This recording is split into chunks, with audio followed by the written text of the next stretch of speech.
Welcome to HortTube. My name is Jim Putnam. In this video, we're going to do a couple little garden tasks that we need to do out here and to show you a couple things that are in flower in the main garden here. If you're following along this season, there is a separate playlist for the native garden that's going in next door that the city gave us approval for. If you haven't watched any of those videos yet, I think there's 4 so far.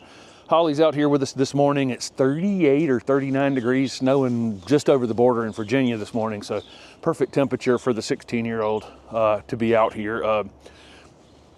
She's definitely slowing down, but she's having a great morning today, so we'll take it.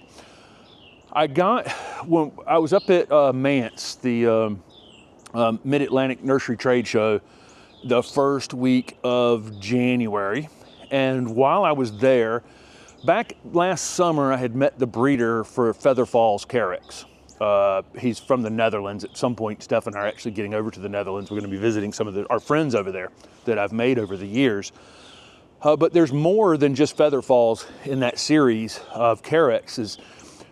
These Carexes have a lot of hybrid vigor, meaning that sometimes when you cross 2 species together, you'll get a less than. You know, like you're trying to get maybe a vigorous plant that has bigger flowers. So you take one with big flowers and you take one with vigorous growth and you put them together.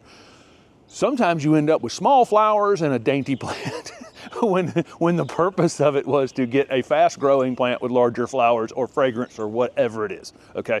So, but sometimes you just knock it out of the ballpark and you get both beauty and hybrid vigor at the same time. And that's what Feather Falls has. It's just an amazing how fast that plant can really take a space. It's beautiful in a container, just a great, great plant. But I knew that Moon Falls was coming. So I put the Moon Falls is like a reverse variegation of Feather Falls. So we planted that one out in the front garden.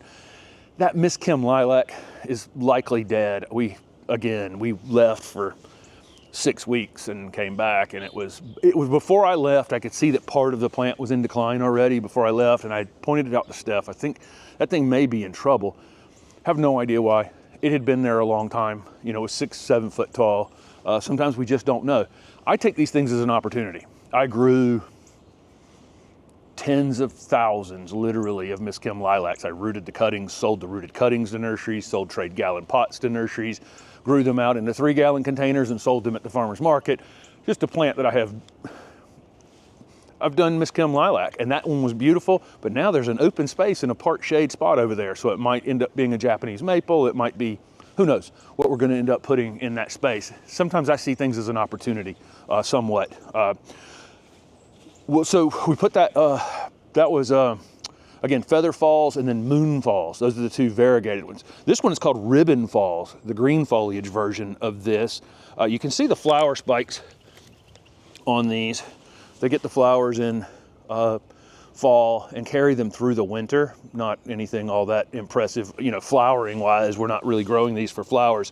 What we are growing for them is this just beautiful strappy foliage. And this, you know, I don't know how well Ribbon Falls will sell at retail, but to me, you know, green definitely has a place in the garden. Sometimes we go to shop for plants and all we see are the variegated things or the flowering things or the purple foliage things or whatever, and we kind of miss the opportunity sometimes, I think, to add just, you know, something that's just kind of stays the same all season long while the other things. So this was a spot, as we were looking at this, and Steph was trying to figure out maybe where we would put them in the garden. This spot, we had a Farfugium tractor seat plant here, did not come back last year. This spot is a little more moist. Our Farfugium further, there's not a lot of slope in this garden, but there is a little bit, and it stays drier up this hill a bit, and the Farfugium is doing well. Down here, where water settles a bit before it moves on, may have been the issue, as it was winter wet when it got knocked back last year. Don't know. We're gonna get another one of those and put it further up the hill. This Carex will be fine here, but we were looking at where we're gonna put the green one. We're gonna put the green one where we already have the variegated striped cast iron plant, and the Florida Sunshine Elysium, and the Mojo Pittosporum, which are all variegated or chartreuse or whatever. The green one just kind of settles the eye for all of this chaos that we have around it. And then out front, we've had several green things out there and some perennials that are dormant that will be green foliage when they come up. And the variegated one just fits right into that space. So just thinking through that, these were given to me I think I stopped the story at Mance and went backwards in time. But I'd met him last summer at Cultivate in Ohio, and then again in January at Mance. And the company that's representing him in the U.S., these are going to be in the Southern Living Plant Collection, but the company that's representing him in the U.S. had samples at Mance that they were showing off for people. And so I snuck over there before I left and went, is there any way I can take a couple of your samples before I go? So I think Feather Falls have been on the market for several years now. That one's easily findable. Moon Falls you'll see more and more of soon. I don't know what people are going to do on Ribbon Falls, because a lot of times it's just, is this just going to be seen as a green thing, you know, and not grown or not purchased, you know, at retail? I have no idea. I think it's a fantastic plant. Very vigorous, growing, green Carex, grass-like plant. Stays evergreen for most everybody. I think like in zone 6, it's probably going to get enough damage on it during the winter time that you're probably going to cut it back. But here in zone 8A, most winters, we won't have to do anything to this. Pop it out of the ground every 3 years, divide it if we wanted to. That's about it. This thing was extremely root bound. This had been a plant comparison. There was actually a tag in the container. This is a 1.5 gallon container, and this was in a plant comparison trial that they had. So I think they had them for a long time, and they were just extremely root bound. When I get something that's root bound like that, and I get that solid root mass on the bottom, I just saw it off or cut it off. You saw me do that with the shovel there. I just literally chop the bottom off and then pull the rest of the roots out, pop it in the ground, and it'll be good to go. I'm planting it in February. We've gotten a little bit of rain in the last couple days, hoping for more over the next week, but that's in the ground. We're still pulling up annuals. So we were gone for a while, and you may have remembered there were some coleus here that were very brightly colored. They got knocked back, you know, obviously for the winter. What we don't know on our annuals is, since we left them out here longer than we normally do after they got killed back, is there a possibility we're gonna have more seed from a lot of them that stuck around in the garden? Normally we tear them out as they're getting knocked back, and we didn't this year. So I'm wondering, some good and some bad reseeding is going to take place. You know, some of it will be like, oh, that's a perfect place for that, let's just let it grow. And others might be, there's 700 seedlings of that thing. They need to go. So we'll see how that goes. But I think this is a spot that comes along the back path that Holly's on up there, and then we have this little turnout here that we store stuff behind the shed. You know, tools and that kind of thing, you know, carts and that kind of thing. So I keep this little path open here, and I think this will be just a perfect little corner piece for that. A few perennials that are still dormant going up the path will fill in this over the next month or two.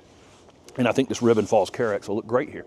Got a few other things starting to show off here in the garden. The fetid hellebores are definitely one of the show-offs. And, you know, these are kind of like what we call this, like a lime green flower on them. They're not not necessarily the showiest flowers, but it contrasts with that foliage really nicely.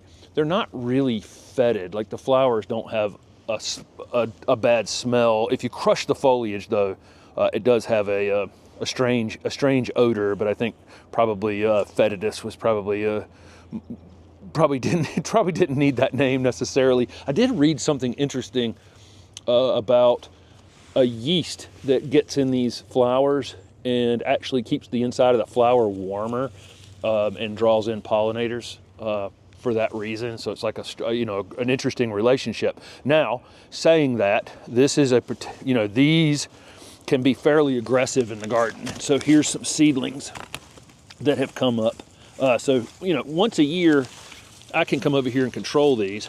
These are actually nice little seedlings I just pulled up by hand that could be planted somewhere else, or given away, or in my case, I'm just going to dispose of them. But you can see I just got 5 easily divisions. I need to pull up any of the rest of them. I'm just trying to keep them right here in this space. It can be an invasive, but it would take years for it to really, it just escapes out from itself. So it's not like it's flying acres away or anything like that. And it's pretty, you could see how easy that was this time of year to really get in here and see them. I do have some real bad ones over here. Found some English ivy as I was over here looking at this. Here's a Mahonia Bealii seedling that's coming up in it right here. So that's a pretty good example of a real invasive. And then what else is under here? Okay, I don't see anything else, but I'm gonna go through here and get some of these seedlings pulled while it's easy this time of year. And really, you can take these and just pull them up like that and just throw them back on the ground. Most of them won't root back in. So it's just a matter of dislodging them from the ground and dropping them, really, and letting them mulch these, the ones we're keeping.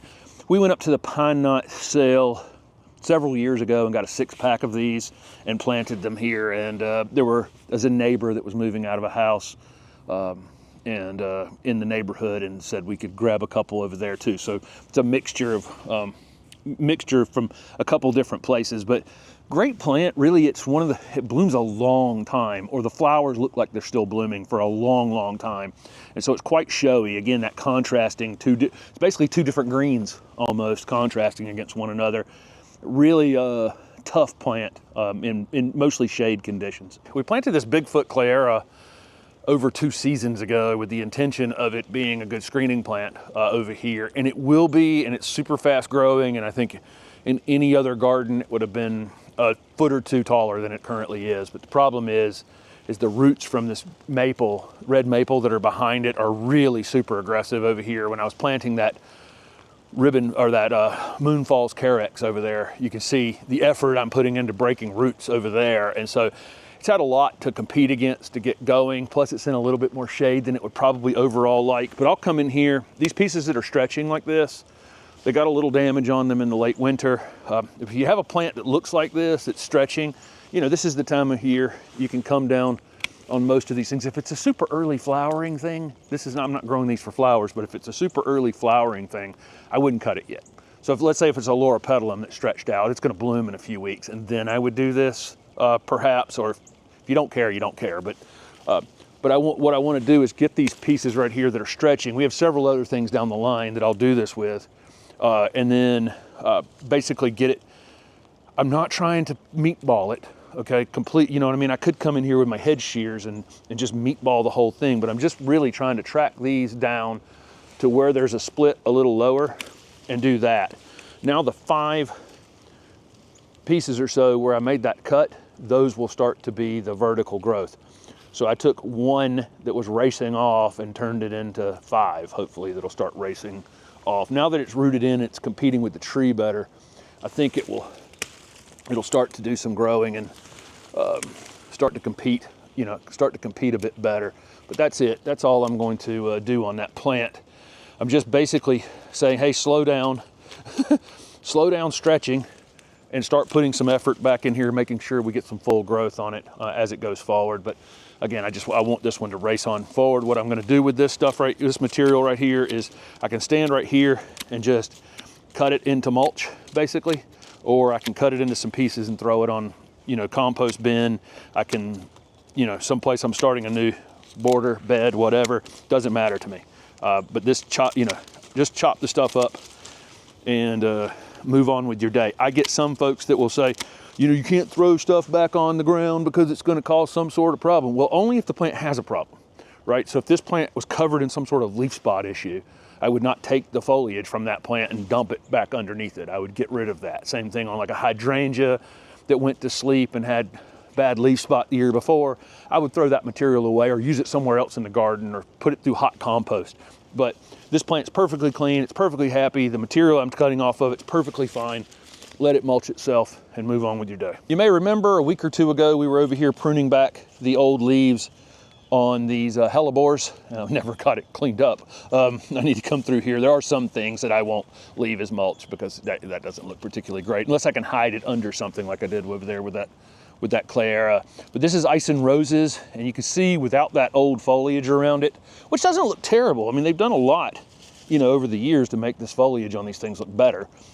But without that foliage underneath it, you see how these flowers are coming up, standing big and tall. And this is early on. We're gonna get another 6 inches out of this thing, and it'll bloom until, gosh, it'll bloom until almost May. These things are so good now. And you see the flowers are slightly up higher.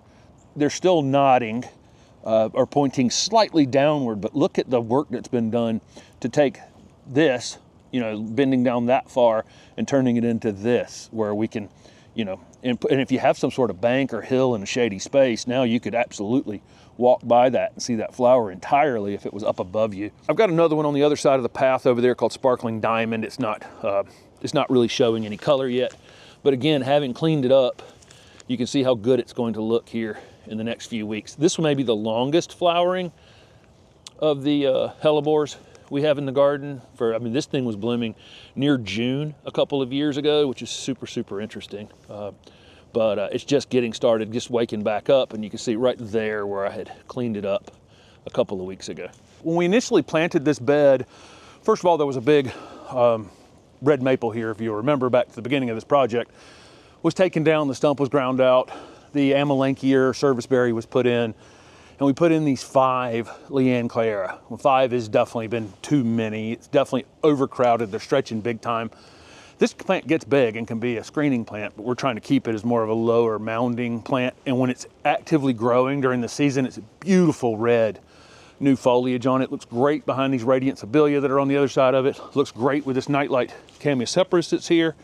But it started to crowd this one.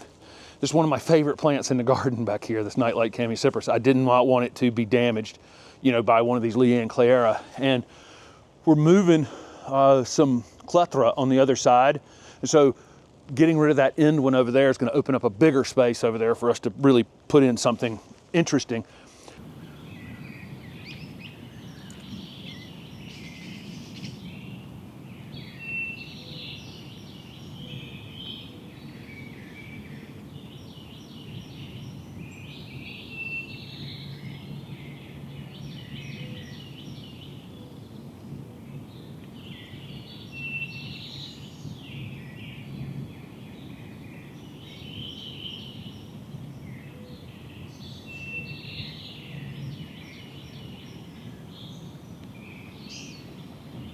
I just need to prune these down, just like I did the other Clara earlier. I'm just gonna cut these pieces, chase these pieces down in the plant a little bit, because the 2 that I took out, I actually cut about 1/3 of the height out of them, and we put them out on the street, and we're gonna put them on Facebook Marketplace. But I kind of meatballed those a little bit, because when I dug it out of the ground, I heard a lot of roots on it. So I wanted to kind of rebalance the plant a bit by taking off some of the top growth as well.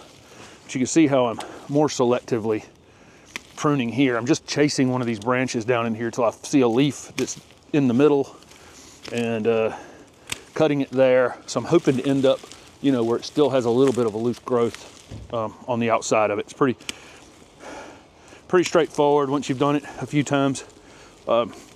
In your life. This is the type of pruning I like to do. It's just a more selective pruning. Again, once you've done it a few times, you're just chasing a branch back to where there's an obvious place where it will branch down further in the plant, and then move on with your day. I probably have a few more that need to be pruned off ultimately to keep it. Again, I'm trying to keep it where it doesn't look like I came out here and just completely meatballed it. So you kind of, well, why would you plant something that you have to size control like this? Because every single time this thing flushes, it has this beautiful new foliage on it. So if I have to prune this, give this a little bit of a haircut twice during the growing season every year, every time I do that, it just like puts on this new growth again that looks fantastic. So it's worth size controlling them in this spot. But again, 5 was too many, 3 is the right number. There's a crinum lily back here. I say crinum because it's another one like the Clematis clematis that's also in this spot. It's gonna have much more room now to grow. The Nightlight Chamaecyparis is gonna have a lot more room to grow. We're gonna gain this space over here when these 2 Clethra move, so it's gonna be a big space over there to do something with.